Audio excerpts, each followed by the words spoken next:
Hi, I'm Matt from X Photographic, and today I'm going to be showing you how to take a great macro shot. I'll show you what kind of equipment to use and run through a few techniques that should help you get the best images possible. First off, equipment. You can use a range of different cameras for macro photography, although for the highest image quality and the greatest level of flexibility, you probably want to use a compact system camera or a DSLR. These will give you plenty of control over your capture options, and you should be able to use one with a dedicated macro lens.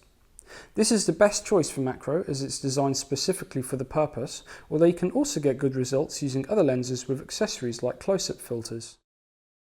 The focal length you choose should depend on your subject and the camera you're using. Macro lenses typically come in a range of focal lengths from around 40mm to 180mm, with a lens in the 60 to 105mm range seen as standard. Something to bear in mind is that the longer the focal length you use, the further away from your subject you're going to need to be, and also that the sensor inside your camera also stands to change the effective focal length. For example, using a DX format DSLR like the Nikon D7100 here with the 60mm macro lens gives you an effective focal length of around 90mm due to the fact that the sensor is slightly smaller than full frame. Next up, a tripod. Tripods are essential as they help you to keep the camera steady and allow you to make very fine adjustments for precision. Tripods with bubble levels can help you keep the camera level too, although not every type of macro shot will necessarily require this.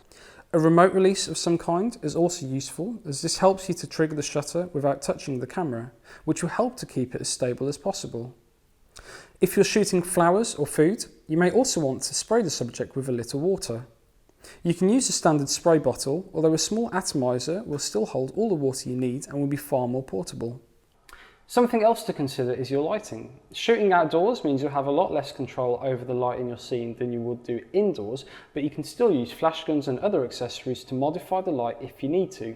We're shooting indoors today, but we're going to use this reflector to bounce a little bit of light back into the subject. Set the camera up on a tripod, and if you're using a DSLR, turn on the live view setting so that you can see the scene on the rear display. Move the camera to the position that gives you the framing you need, adjusting the tripod head or the legs if you need to, before setting the camera to a low ISO.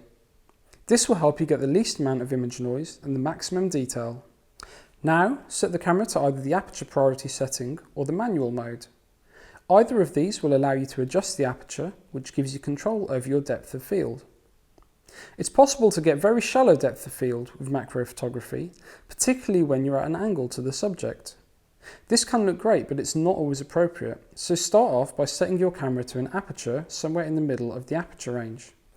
If your camera has a depth of field preview setting, you may be able to preview the image at a certain aperture before you take it. The next step is to focus. You can use autofocus or manual focus, although the latter is particularly helpful for macro photography. On some cameras, the preview will even automatically enlarge the section on which you're focusing as you start to manually focus the lens. If you're using manual focus and this doesn't happen, zoom into the scene manually and turn the focusing ring until your subject appears sharply. You may even be able to activate a focus peaking option, which will place highlights over areas in focus, which can also be useful. Once you're happy with the framing, take a test shot using the remote release or the camera's self-timer option. If you can also set the camera to lock the mirror up before the exposure, do this too, as this will also help with stability. Once the image has been captured, check the result to see whether you're happy with the depth of field before zooming into the details so that you can check whether you've managed to capture it as sharply as possible. If your depth of field is too shallow, then close the aperture down a little. And if your focused areas aren't sharp, retake the image, making sure that the camera is as still as possible during the exposure.